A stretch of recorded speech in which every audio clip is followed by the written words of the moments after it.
প্রথমেই যেটা দেখা লক্ষণীয় বিষয় আর কি, সেটা হচ্ছে বেশ রং মিলান্তি পোশাকে আর কি, এবং সাদা এই স্বচ্ছ বিষয়টা, সেটা হঠাৎ অ্যাঙ্কারিং এর ক্ষেত্রে সাদাটা বাছার প্ল্যানিং কি দেবলীনা দেবী এটা মাথায় এলো?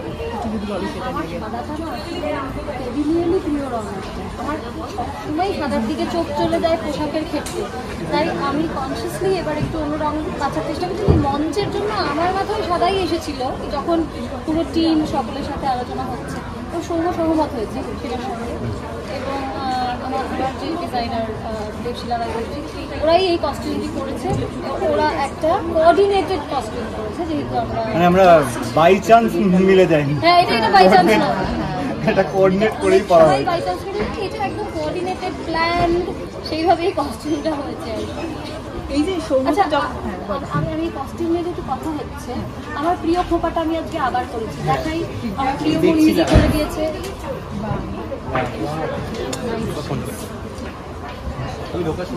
এই খোপাটাকে আমি বিভিন্নভাবে সাজিয়ে তুলি যখন যখন সুযোগ পাই। আর সৌমত, তুমি যখন বলছিলে যে মানে দেবলীনাদি বলছিল যে বেশ আমি ওকে বলেছো রাজি হয়েছে, তোমার মুখে একটা অসম্ভব সুন্দর হাসি ঢেউ খেলে গেল, মানে অপশন কোনো ছিল না। না না না না, এই যে তুমি বলেছিস সাদা, না না সাদা আমার নিজেরও খুব প্রিয় রং। কারণ আমাকে যখন প্রথম বলেছিল এই পুরো বিষয়টার ব্যাপারে এবং বলেছিল কস্টিউম কি হবে, আমি বললাম প্লিজ একদম টিপিক্যাল বাঙালি এবং সাদা। মানে আমি তো পারলে কটন পরে নিই, কিন্তু অবভিয়াসলি মঞ্চে সেটা সম্ভব না। হ্যাঁ, আমার সাদা ভীষণ প্রিয়, এইখানে তো অপশন নেই, কিছু করার নেই। সিনিয়র অ্যাক্ট্রেস বলেছেন, আমি না শুনলে মুশকিল। সম্মান দেওয়া হলো, সম্মানের মঞ্চে তুমি আরেক রকম সম্মান পেয়ে গেলে। না না, ভয় না, বন্ধুত্ব ভালোবাসায় সবকিছু নিয়েই যে আমি সহমত হয়েছি, কারণ আমার নিজেরও খুব খুব প্রিয় রং। সোশ্যাল মিডিয়া কদিন আগেই তোমাদের দুজনের উপস্থাপনা বেশ দর্শকরা, যদিও একটা খুব সিরিয়াস ইস্যু নিয়ে তোমরা করেছিলে, কিন্তু বেশ সুন্দর মজার ছলে করেছিলে, সেটাও দারুণ উপভোগ করেছিলাম। আজকে সেখান থেকে আবারও একটা অ্যাঙ্কারিং এর জায়গায় নিজেরা কতটা মানে এনজয় করলে আর কি? আমি তো বেশ মজাই পেয়েছি। হ্যাঁ, আমার একটু পাটা ঠটো করে কাঁপছিল হয়তো, কিন্তু না না ঠিক আছে, খুবই মজা করেছি। এবং তুমি যে সোশ্যাল মিডিয়ায় যে পোস্টটার কথা বলছো, সেটা খুবই গুরুত্বপূর্ণ একটা পোস্ট, এবং আমাদের মনে হয়েছিল যেটা যদি একদম গুরুত্বপূর্ণ বিষয় নিয়েছিল, আমাদের মনে হয়েছিল মোড়কটা রেখেছিলাম এবং স্যাটায়ারটা রেখেছিলাম, যাতে অনেক অনেক মানুষের কাছে এই বার্তাটা পৌঁছে যায়। কারণ খুব সিরিয়াসলি বললে হয়তো অনেকে দেখেন না, পৌঁছানোটা কঠিন হয়। মানে হিউমার এমন একটা জিনিস, পৌঁছে যেতে সবসময় সুবিধা হয় আর কি, সেই কারণেই ওই হিউমারটাকে বেস হিসেবে নেওয়া হয়েছিল। আর আজকের কথা তো আসলে আমরা তো মজা পেয়েছি, কিন্তু এই যে প্রথমবার জিআইএ এই অ্যাডভেন্ট অ্যাক্টর স্টুডিও যে এইটা লঞ্চ করলো, একটা সুখবর দিয়ে রাখি, অ্যাডভেন্ট অ্যাক্টর স্টুডিও কিন্তু প্রচুর কাজ করতে চলেছে। মানে এবং ওদের একটা কামব্যাক এটা একটা হয়েছে আমাদের বেঙ্গলি ফিল্ম ইন্ডাস্ট্রিতে। আমাদের কাছে খুবই একটা মানে ভালো লাগার জায়গা, উপভোগ করার জায়গা। হ্যাঁ, যেটাতে আমি অভিনয় করে ফেলেছি, আমার সঙ্গে বিশ্বনাথ অভিনয় করেছে, সেটা শুধু ক্রমশ প্রকাশ্য। এটা কিন্তু একটা বিরাট সারপ্রাইজ, যেটা আসছে খুব শিগগির। এবং একটি কাজ তো আজকে হয়েই গেল, গ্লোবাল ইনফ্লুয়েন্সার এক্সেলেন্স অ্যাওয়ার্ড। এই ভাবনাটাও এত সুন্দর যে ইনফ্লুয়েন্সারদের, যাদের মানে ঘুম থেকে ওঠা থেকে তো আমরা মোবাইল স্ক্রল করি প্রায় সবাই, তো এবং সুখ দুঃখ সব কিছু সময়ই আমাদের মোবাইল স্ক্রল হচ্ছে।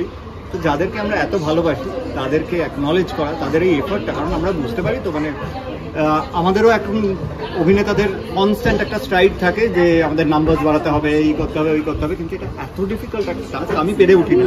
তাই জন্য আমি খুবই তাদেরকে কুর্নিশ জানাই, কারণ তার পেছনে যে কি খাটনি চলে, এটা তোমরাও যারা এখানে রয়েছো, যারা চ্যানেল যাদের আছে তারা জানো, সবাই জানে, তোমরা জানো, এটা দর্শকদের জন্য যারা হয়তো এই কাজটা করেন না, খালি দেখেন, এই অ্যাকনলেজমেন্টটা খুব জরুরি ছিল। আমার যেটা ভালো লেগেছে এই অ্যাডভেন্টের এই ভাবনাটা, যে 5 জন টপ 5 যারা হয়েছেন তারা প্রত্যেকে কিন্তু মানে লেডি উইথ দ্য গ্লোব নিশ্চিত একজনের হাতে যাচ্ছে, কিন্তু প্রত্যেকে মঞ্চে সমান স্থান পেয়েছেন, মানে সমানভাবে সমান অধিকারে মঞ্চে দাঁড়িয়েছিলেন। এটা একটা ভালো। এবং আরো একজনের সাথে মঞ্চ শেয়ার করা, জয়াদি, এবং বেশ গল্প টল্প হচ্ছিল দেখলাম, যে বহুদিন পর দেখা এবং সেই সুবাদে আর কি গল্প আড্ডা শেষ হবে। জয়া যেহেতু এপার আর ওপার মিলিয়ে থাকে, তাই জয়ার সঙ্গে যে খুব সচরাচর দেখা হয় তা না, একটু গ্যাপ দিয়ে দিয়েই দেখা হয়, কাজে অনেক গল্প জমে থাকে, তখন অনেক গল্প হয়। আমি একটা কথা, এটা আমাদের 3 জনেরই পোশাক কিরকম কোঅর্ডিনেটেড হয়ে গেছে দেখেছো, তোমরা 2টো সাদা একটা কালো, এটা একটা ভীষণ ব্ল্যাক অ্যান্ড হোয়াইট একটা সুন্দর কম্বিনেশন। এটা হলো 1। 2 হচ্ছে আমার প্রিয় খোপা, এটা জয়ারও প্রিয় খোপা, এটা সেটাও জয়ার সাথে আবার সেটা নিয়ে আজকে আলোচনা হলো। এবং আমার না ব্যক্তিগতভাবে জয়া খুব প্রিয় একজন অভিনেত্রী শুধু নয়, জয়ার বিভিন্ন কথাবার্তা আমি যেখানে শুনি অনেক মিল খুঁজে পাই। যেরকম জয়া কিছু একটা কাঁচা কিছু একটা পেড়ে খেয়ে নিতে ভালোবাসে, মানে গাছ থেকে ফল পেড়ে খাওয়া, একটা নতুন ধরনের পাতা দেখলো যেটা খাওয়া যায় সেটা চিবিয়ে খেয়ে ফেলা, এটা খুব ভালোবাসে। এটা আমার ব্যক্তিগতভাবে আমিও ঠিক তাই, আমি ভীষণ কাঁচা শাকসবজি খেতে ভালোবাসি। আর সৌমর যেটা কমন, সেটা সৌমইগুলো গার্ডেনিং জয়ার সাথে। না হ্যাঁ, সেটা আমার সাথে তো প্রথমবার আমি মঞ্চ শেয়ার করলাম ওনার সাথে, আমারও ভীষণ দেখলে কিরকম খুনসুটি হলো ওনার নাম ডাকা নিয়ে, কারণ হচ্ছে সত্যি তোতলাচ্ছে, মানে জয়া সম্পর্কে কথা বলতে গিয়ে বেসিক্যালি বাকরুদ্ধ হয়ে গেছে। স্বাভাবিক সৌন্দর্য সামনে থেকে দেখা, ঠিকরে পড়া সৌন্দর্য, যেটি প্রত্যেকদিন প্রতিনিয়ত বাড়ে আর কি, এবং এজ ইজ গোয়িং ব্যাকওয়ার্ডস, সেটাতে বাকরুদ্ধ হয়ে গেছে, সেটা বোঝা যাচ্ছে। আমিও খাইতে পারি দর্শকদের। হ্যাঁ, সামনে পুজো, এবং পুজোর যে মরশুম সেটা কিন্তু আজকে আমাদের এখানে অলরেডি শুরু হয়ে গেছে। পুজোর মূল আকর্ষণ তো ঢাক আছে, কিন্তু এখানে ঢাকের শব্দ আমরা বাজিয়ে ফেলেছি, এবং আমরা শুনে, আমিও মেকআপ লাইনে বসে যখন হালকা করে ঢাকের শব্দটা কানে আসছিল, তখনই একটা ভেতরে অনুভূতি শুরু হয়ে যায় যে এই পুজো হচ্ছে, প্যান্ডেল থেকে ঢাকের শব্দটা আসছে। আমরা পুজোর মরশুমের কথা মাথায় রেখেই আর কি অ্যাডভেন্টারই এটা আবার ভাবি যে ঢাক দিয়ে শুরু হবে আজকে অনুষ্ঠান, এটাই হয়েছে। সামনে পুজো, সবাই খুব ভালো থাকবেন, খুব ভালো কাটুন, যে যা খুশি খান পুজোতে, যত খুশি ঘুরে বেড়ান, আনন্দে থাকুন, আর যার অনেকখানি ঘুমোতে ইচ্ছা করবে ছুটিতে অনেকক্ষণ ঘুমো। একটুখানি বলে দাও ওই রাস্তাতে ছোট ছোট বাচ্চাগুলোকে যাতে একদম এটা খুবই গুরুত্বপূর্ণ কথা বলেছে যে আমাদের পুজো আপনাদের, এবং পুজো সারমেয়দেরও, কাজে প্রত্যেকটা প্রাণীর পুজো। আরেকজন প্রাণী যদি কোনোভাবে কষ্ট পেয়ে যায় তাহলে কিন্তু আমাদের প্রত্যেকের পুজো মাটি, সেই জন্য পুজো সবার, এইটা মাথায় রেখেই যেন আমরা পুজোটা কাটাই, এইটুকুই আর কি। শুধু সারমেয়দের কথা বললাম বলে ভাববেন না যে রাস্তায় যে ছোট ছোট বাচ্চাগুলো থাকে বা যে গরিব মানুষগুলো থাকে তাদের কথা বলছি না। আমরা যদি আমাদের আনন্দ যেন অন্য কারোর কষ্টের কারণ না হয়, যদি আমাদের পক্ষে সম্ভব হয়, আমরা যদি 5টা জামা কিনি, আমাদের আত্মীয় স্বজন বন্ধু বান্ধব যদি আমরা 10টা জামা দিতে হয়, একটা জামা আমার পাড়ার বারান্দা দিয়ে যে বাচ্চাটিকে দেখতে পাই বা যে 2-3টে বাচ্চাকে দেখতে পাই, তাদেরকে একটু দিতে পারি আমরা, সেইটা কিন্তু আমরা প্রত্যেকে পারি করতে। তো সেটা যদি আমরা একটু করি তাহলে কি আনন্দের হয়ে ওঠে পুজোটা, ওদের ওই হাসি মুখটা দেখি, তাই না?